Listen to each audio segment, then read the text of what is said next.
look at the electoral roll 2018 state Mizoram. Details of revision, ये देखिए आप लोग इलेक्शन के पहले किस तरह से इसका रिवीजन हुआ है, qualifying date, type of revision and date of publication.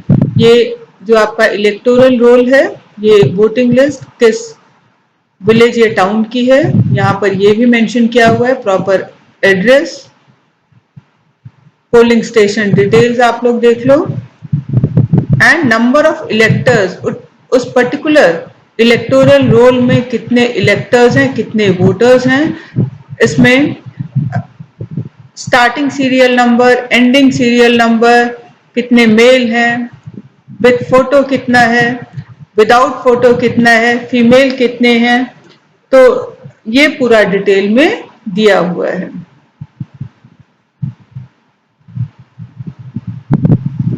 और ये इंडिविजुअल जो वोटर्स हैं उनका एड्रेस के साथ ये आपका 1, 2, 3, 4, तो इस तरह से इलेक्टोरल रोल प्रिपेयर होता है, रिवाइज होता है इलेक्शन के पहले। इलेक्शन कैंपेन, इलेक्शन का जो मेन पर्पस है ये लोगों को फ्री चांस देना ताकि वो अपने रिप्रेजेंटेटिव्स को इलेक्ट कर सकें, गवर्नमेंट को इलेक्ट कर सकें या उन पॉलिटिकल पार्टीज को इलेक्ट कर सकें जिनकी पॉलिसीज को वो प्रिफर करते हैं। और इसीलिए ये जरूरी है कि फ्री और ओपन डिस्कशन हो कि बेटर रिप्रेजेंटेटिव कौन है, कौन सी पार्टी अच्छी गवर्नमेंट बना सकती है या किस पार्टी की पॉलिसीज अच्छी हैं। ये सारा जो डिस्कशन है ये इलेक्शन कैंपेन, चुनाव प्रचार के समय होता है। हमारी कंट्री में जो इलेक्शन कैंपेन है ये announcement of final list of candidate और डेट ऑफ पोलिंग के बीच में जो 2 वीक का पीरियड होता है उसमें चुनाव प्रचार, इलेक्शन कैंपेन का काम होता है।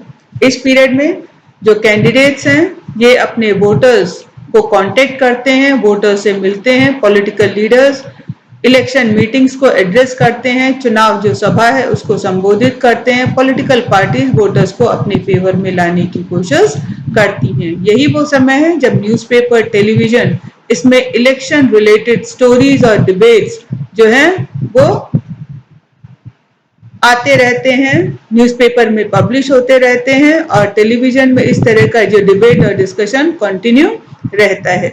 लेकिन जो इलेक्शन कैंपेन है ये सिर्फ 2 हफ्ते तक ही लिमिटेड नहीं होता। पॉलिटिकल पार्टीज इलेक्शंस के काफी पहले, एक्चुअल इलेक्शन के महीनों पहले इसकी तैयारी शुरू कर देती हैं, अपना चुनाव प्रचार करना शुरू कर देती हैं। इलेक्शन कैंपेन में पॉलिटिकल पार्टीज जो है लोगों का अटेंशन बड़े इश्यूज की तरफ दिलाती हैं, वो लोगों को अट्रैक्ट करना चाहती हैं बिग इश्यूज की तरफ ताकि वो उन इश्यूज के बेसिस पे लोगों से वोट ले सकें। पिछले कुछ इलेक्शंस में डिफरेंट पॉलिटिकल पार्टीज ने कुछ काफी सक्सेसफुल स्लोगन्स दिए, काफी जो सफल नारे दिए और उन नारों की बदौलत वो पार्टी चुनाव जीत गई। तो ऐसे कुछ जो सक्सेसफुल स्लोगन्स हैं उनको हम डिस्कस करते हैं। कांग्रेस पार्टी ने इंदिरा गांधी के लीडरशिप में गरीबी हटाओ का नारा दिया। 1971 के लोकसभा इलेक्शंस में पार्टी ने प्रॉमिस किया कि अगर वो पावर में आएगी तो वो गवर्नमेंट के सारे रिसोर्सेस को जो है यूज करेगी देश से गरीबी को हटाने में। 1977 में जब इलेक्शंस हुए तो ये गरीबी हटाओ का जो नारा था इसको जनता पार्टी ने जयप्रकाश नारायण के लीडरशिप में दिया था और इसमें उन्होंने ये वादा किया था कि इमरजेंसी के समय जो अनरीजनेबल रिस्ट्रिक्शंस लगे हैं, जो कंट्रोल सिविल लिबर्टीज पर लोगों को लगा है या लोगों की सिविल लिबर्टीज पर जो कंट्रोल लगा है, उन कंट्रोल को वो हटाएंगे और डेमोक्रेसी को सेव करेंगे। 1977 के बंगाल स्टेट असेंबली इलेक्शंस में जो लेफ्ट है, लेफ्ट फ्रंट, उन्होंने लैंड टू द टिलर ये स्लोगन दिया था, काफी सक्सेसफुल हुआ and the left front came to power in Bengal after 1977 elections. Andhra Pradesh में 1983 में जो स्टेट असेंबली इलेक्शंस हुए थे, उसमें तेलुगु देशम का पार्टी के जो लीडर थे एनटी रामाराव, उन्होंने एक स्लोगन दिया, protect the self respect of the Telugus, और ये स्लोगन भी फेमस हुआ, पॉपुलर हुआ, लोग अट्रैक्ट हुए और तेलुगु देशम जो है इस इलेक्शंस के बाद पावर में आई।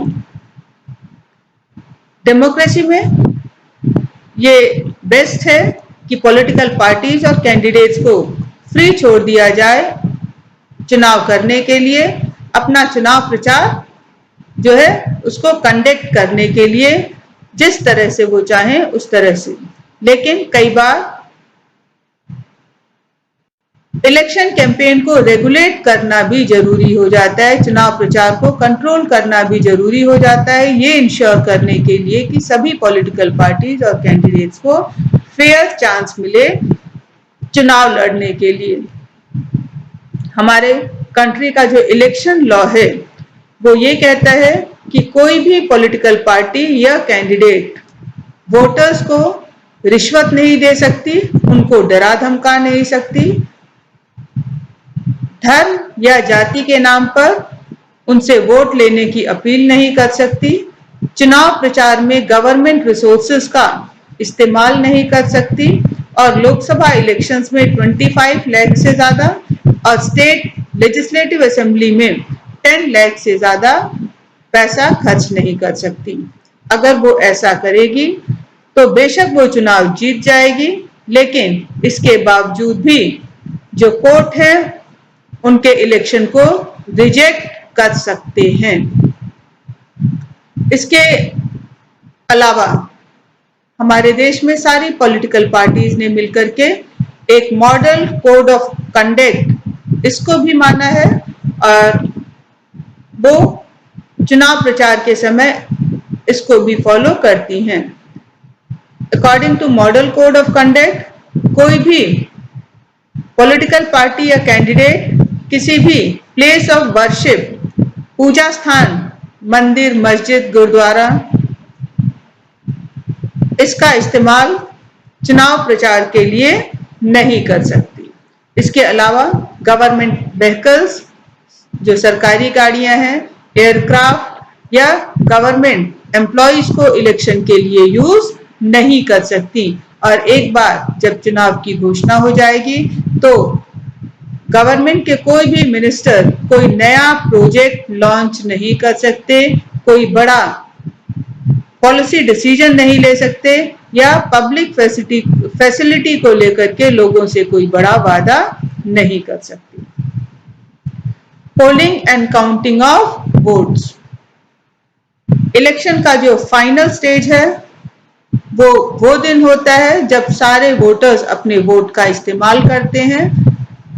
इस दिन को नॉर्मली इलेक्शन डे बोला जाता है। इलेक्शन डे के दिन हर वो इंसान जिसका नाम वोटर लिस्ट में है वो पास के पोलिंग बूथ में जाता है, जो कि ज्यादातर जो लोकल स्कूल होते हैं या गवर्नमेंट ऑफिस इसी में सिचुएटेड होते हैं। एक बार जब वोटर पोलिंग बूथ में चला जाता है, वहां पर जो इलेक्शन ऑफिशियल्स हैं वो उसका इलेक्शन फोटो आइडेंटिटी कार्ड या दूसरा आईडी कार्ड देखते हैं, वोटर लिस्ट में उसको टैली करते हैं, इसके बाद उंगली पर निशान लगाते हैं और उसको वोट देने का परमिशन दे देते हैं। पोलिंग बूथ में हर कैंडिडेट का एक एजेंट भी प्रेजेंट होता है, ये देखने के लिए कि जो वोटिंग है वो सही तरीके से हो रही है या नहीं।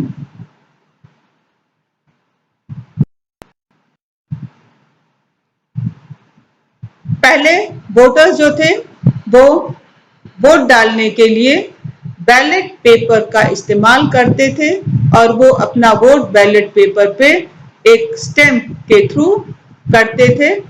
बैलेट पेपर पे एक निशान लगाकर वो अपना वोट देते थे।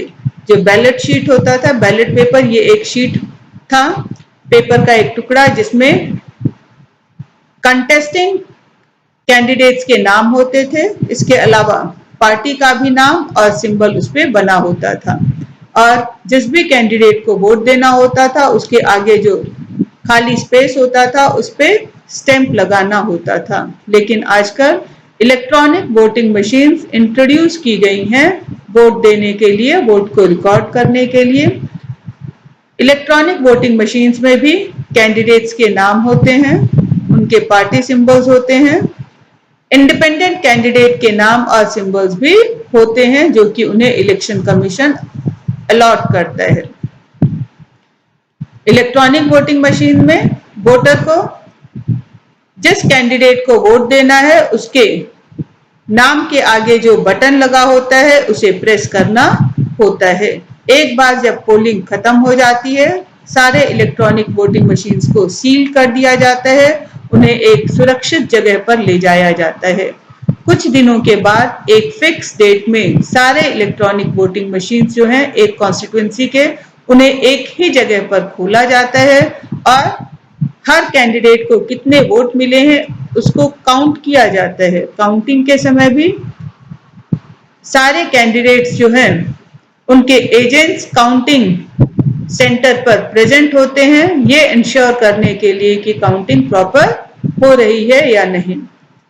और जिस भी कैंडिडेट को हाईएस्ट नंबर मिलते हैं किसी भी कॉन्स्टिट्यूएंसी से, तो उस कैंडिडेट को उस कॉन्स्टिट्यूएंसी का विनर डिक्लेयर कर दिया जाता है।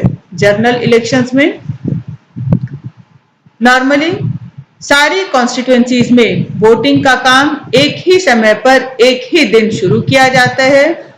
Television channel, radio, newspaper counting से रिलेटेड जो रिपोर्ट हैं उसको रिकॉर्ड करती हैं, ब्रॉडकास्ट करती हैं और कुछ ही घंटे के अंदर, काउंटिंग के कुछ ही घंटे के अंदर सारे रिजल्ट डिक्लेयर कर दिए जाते हैं और ये क्लियर हो जाता है कि अगली गवर्नमेंट कौन बनाएगा। What makes elections in India democratic? Newspaper और टेलीविजन रिपोर्ट्स जब हम पढ़ते हैं तो हमें ऐसे कई सारे रिपोर्ट पढ़ने को मिलते हैं जिसमें एलिगेशंस लगे होते हैं, आरोप लगे होते हैं कि वोटर लिस्ट में जो जेन्युइन नेम्स हैं उसको हटा दिया गया है, उसकी जगह पे फॉल्स नेम जो है, गलत नाम, जाली नाम डाल दिए गए हैं। गवर्नमेंट फैसिलिटीज का मिसयूज कर रही है रूलिंग पार्टी, या फिर जो रिच कैंडिडेट्स हैं वो बहुत सारे पैसे का इस्तेमाल कर रहे हैं चुनाव जीतने के लिए। जो रिच कैंडिडेट्स, बिगर पार्टीज हैं वो बहुत सारा पैसा खर्च कर रही है पार्टी जीतने के लिए। इसके अलावा माल प्रैक्टिसेस के, धांधली के बहुत सारे जो न्यूज हैं कि पोलिंग डे के दिन किस तरह से मिसयूज किया गया, रॉन्ग वे में वोट को डाला गया, इससे रिलेटेड न्यूज पब्लिश होती है। इसमें कुछ रिपोर्ट सही भी होती हैं और हम ऐसे न्यूज को पढ़ के काफी दुखी होते हैं।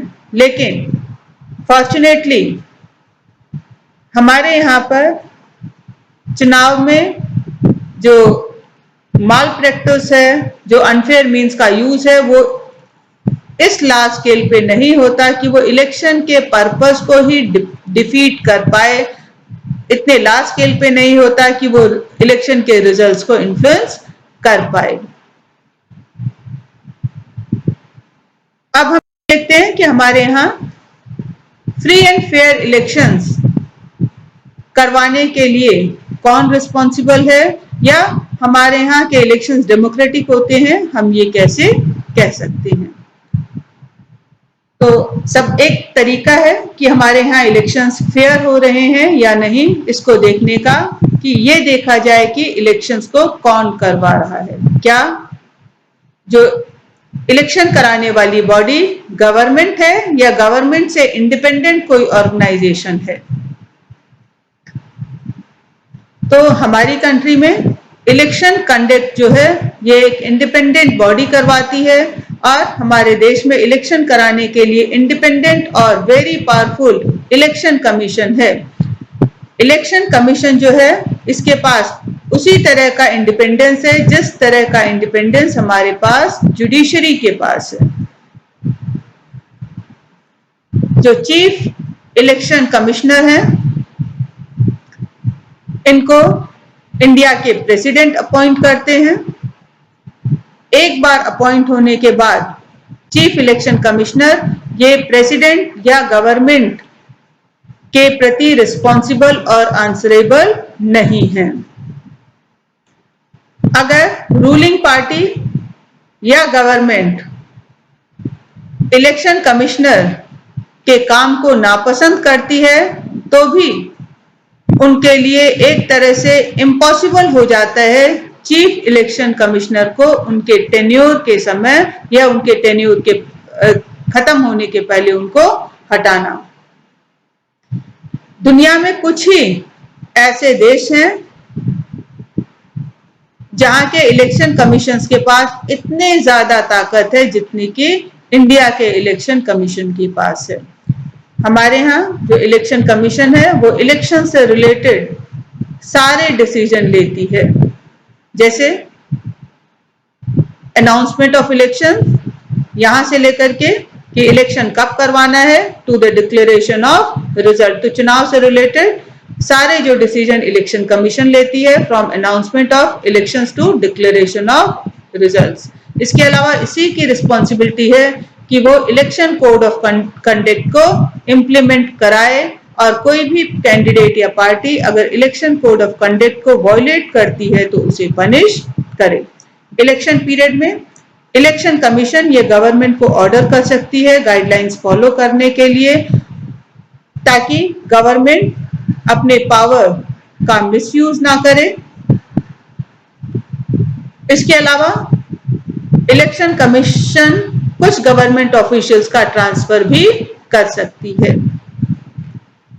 इलेक्शन ड्यूटी के समय जो गवर्नमेंट ऑफिशियल्स हैं ये इलेक्शन कमीशन के कंट्रोल में काम करते हैं, ना कि गवर्नमेंट के कंट्रोल में। लास्ट 25 इयर्स में हमारे यहाँ पर जो इलेक्शन कमीशन है इसने अपने पावर्स को अच्छे से यूज करना शुरू कर दिया है। इलेक्शन कमीशन के पावर्स को इवन एक्सपैंड भी किया गया है।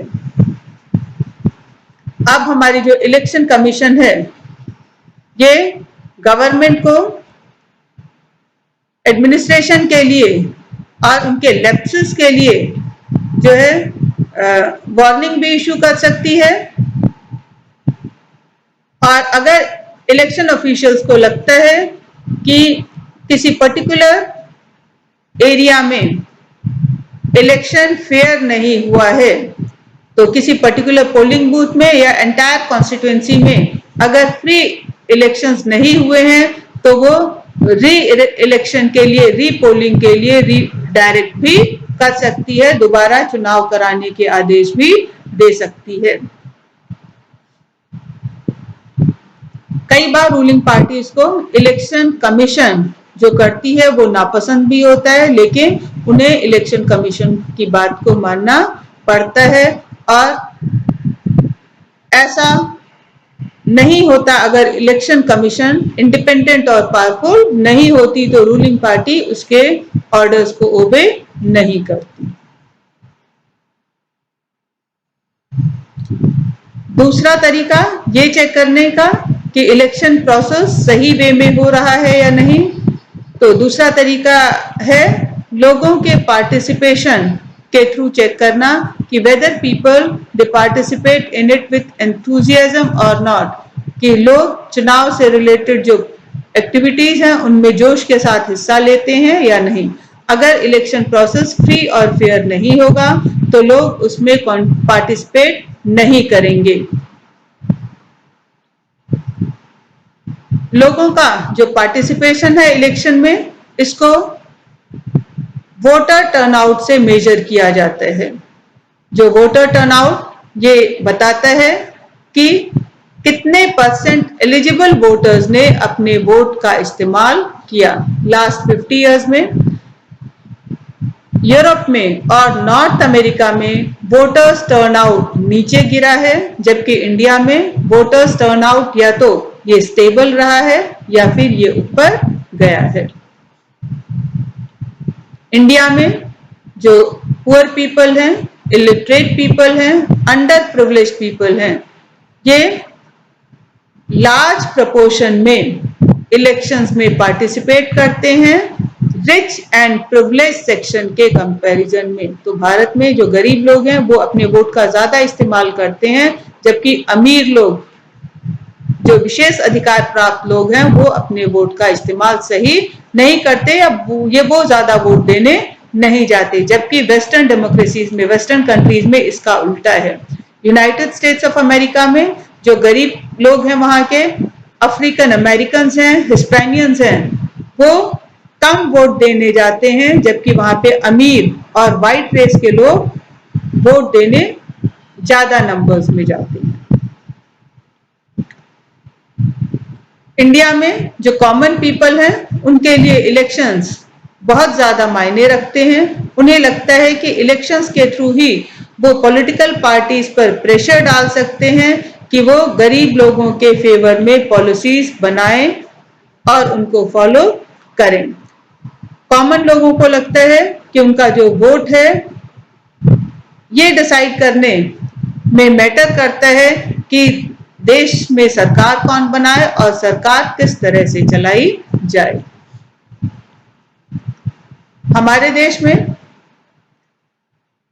वोटर्स का इंटरेस्ट इलेक्शन से रिलेटेड एक्टिविटीज में पिछले कई सालों से लगातार बढ़ा है। 2004 के इलेक्शंस में हमारे यहाँ जो 1/3 वोटर्स थे, उन्होंने कैंपेन रिलेटेड एक्टिविटीज, चुनाव प्रचार में पार्टिसिपेट किया। हाफ से ज्यादा वोटर्स ये अपने आप को किसी ना किसी पॉलिटिकल पार्टी के क्लोज पाते हैं और 7 वोटर्स में से 1 वोटर जो है वो किसी ना किसी पॉलिटिकल पार्टी का मेंबर है। Acceptance of election outcome, final test, country में फ्री एंड फेयर इलेक्शंस हो रहे हैं या नहीं, ये इलेक्शन का रिजल्ट है। अगर इलेक्शंस फ्री और फेयर नहीं होंगे तो हमेशा जो इलेक्शन का रिजल्ट है वो पावरफुल के फेवर में आएगा। जो ताकतवर है वो हमेशा चुनाव जीतेगा और ऐसे सिचुएशन में जो रूलिंग पार्टी है, क्योंकि वो ताकतवर होती है, वो कभी चुनाव नहीं हारेगी। और जो हारी हुई पार्टी है वो ऐसे इलेक्शंस जिसमें गलत तरीके का इस्तेमाल हुआ है, ऐसे इलेक्शन के रिजल्ट को एक्सेप्ट नहीं करेंगी। हमारी कंट्री में इलेक्शंस के जो आउटकम्स हैं, हमारे देश में चुनाव के नतीजे चुनाव के बारे में बताते हैं कि हमारे यहाँ जो रूलिंग पार्टीज हैं ये नेशनल लेवल पे भी और स्टेट लेवल पे भी अक्सर चुनाव हार जाती हैं। इनफैक्ट लास्ट 25 इयर्स में हर 3 में से 2 इलेक्शंस जो हैं वो रूलिंग पार्टीज हार गई हैं। यूनाइटेड स्टेट्स ऑफ अमेरिका में जो सिटिंग इलेक्टेड रिप्रेजेंटेटिव्स हैं, वहां के जो पार्लियामेंट के मेंबर्स हैं, वो मुश्किल से ही चुनाव हारते हैं, जबकि इंडिया में आधे से ज्यादा या लगभग जो आधे मेंबर ऑफ पार्लियामेंट या member of legislative assembly, state legislative assembly members हैं, वो अक्सर चुनाव हार जाते हैं। और वो कैंडिडेट्स जिनके बारे में जाना जाता है कि वो बहुत ही रिच हैं, उन्होंने इलेक्शंस में बहुत सारा पैसा खर्च किया है, या फिर ऐसे कैंडिडेट्स जिनके क्रिमिनल कनेक्शंस हैं, जो वोटर्स को डरा धमका के वोट ले सकते हैं, तो इंडिया में ऐसे कैंडिडेट्स अक्सर चुनाव हार जाते हैं। कुछ डिस्प्यूटेड इलेक्शंस को छोड़ दिया जाए तो हमारे यहाँ पर इलेक्शंस के जो रिजल्ट्स हैं उन्हें डिफीटेड पार्टी पीपल्स वर्डिक्ट, लोगों का आदेश मान करके एक्सेप्ट कर लेती है। Challenges to free and fair election. अभी तक हमने जो कुछ भी डिस्कस किया है उसका एक सिंपल कंक्लूजन है कि इंडिया में जो इलेक्शंस होते हैं वो बेसिकली फ्री और फेयर होते हैं। जो पार्टी इलेक्शन जीतती है, गवर्नमेंट बनाती है, ऐसा इसलिए होता है क्योंकि उस पार्टी को लोग दूसरी पार्टीज के कंपैरिजन में ज्यादा पसंद करते हैं, ज्यादा लोग उस पार्टी को वोट देते हैं। लेकिन हर कॉन्स्टिट्यूएंसी में ऐसा नहीं होता। कुछ कैंडिडेट्स जो हैं वो मनी पावर या अनफेयर मींस के बेसिस पर भी इलेक्शन जीतते हैं, लेकिन ऐसे केसेस बहुत ही कम होते हैं।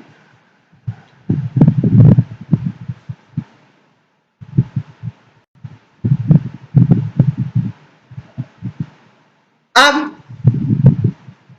बेशक ऐसे केसेस कम होते हैं, लेकिन फिर भी इन केसेस को देख करके क्वेश्चन रेज होता है कि क्या ऑर्डिनरी सिटीजन्स भी चुनाव जीत सकते हैं या नहीं, या what are the main challenges to free and fair elections in India. India में फ्री एंड फेयर इलेक्शंस के लिए मेन चैलेंजेस क्या हैं? तो फर्स्ट, वो कैंडिडेट्स, वो पार्टीज जिनके पास बहुत ज्यादा पैसा होता है, बेशक वो अपनी विक्ट्री को लेकर के श्योर नहीं होती, लेकिन इनके पास बहुत बड़ा एडवांटेज होता है छोटी पॉलिटिकल पार्टीज या इंडिपेंडेंट कैंडिडेट्स के कंपैरिजन में। कंट्री के कुछ पार्ट्स में ऐसे कैंडिडेट्स जिनके क्रिमिनल कनेक्शंस होते हैं वो दूसरे कैंडिडेट्स को इलेक्टोरल रेस से बाहर कर देते हैं और वो अपने पावर के बल पर बड़ी पॉलिटिकल पार्टीज का टिकट जो है वो ले लेते हैं। कुछ फैमिलीज जो हैं वो पॉलिटिकल पार्टीज को डोमिनेट करती हैं, कंट्रोल करती हैं, और ऐसी जो पार्टीज होती हैं उन पार्टीज में जो टिकट्स हैं नॉर्मली ताकतवर जो लोग हैं उनके फैमिली मेंबर्स को या रिलेटिव्स को ही दिए जाते हैं। कई बार जो इलेक्शंस हैं ये ऑर्डिनरी सिटीजन्स को बहुत ही कम चॉइस प्रोवाइड करते हैं, क्योंकि जो बड़ी पार्टीज हैं वो लगभग एक जैसी होती हैं, उनके पॉलिसीज, उनके प्रैक्टिसेस एक जैसे होते हैं। कई बार जो दोनों ही जो बड़ी पार्टीज होती हैं उनमें सेम जो लीडर्स होते हैं वो एक पार्टी छोड़ के दूसरी पार्टी में आ जाते हैं। तो कहने का मतलब कि लोगों के पास फेयर चॉइस बहुत कम होता है, क्योंकि बड़ी पार्टीज में काम करने का तरीका और लीडर्स जो हैं वो लगभग एक जैसे ही रहते हैं। जो छोटी पार्टीज या इंडिपेंडेंट कैंडिडेट होते हैं ये बड़ी पार्टीज के कंपैरिजन में बहुत ज्यादा डिसएडवांटेज फेस करते हैं।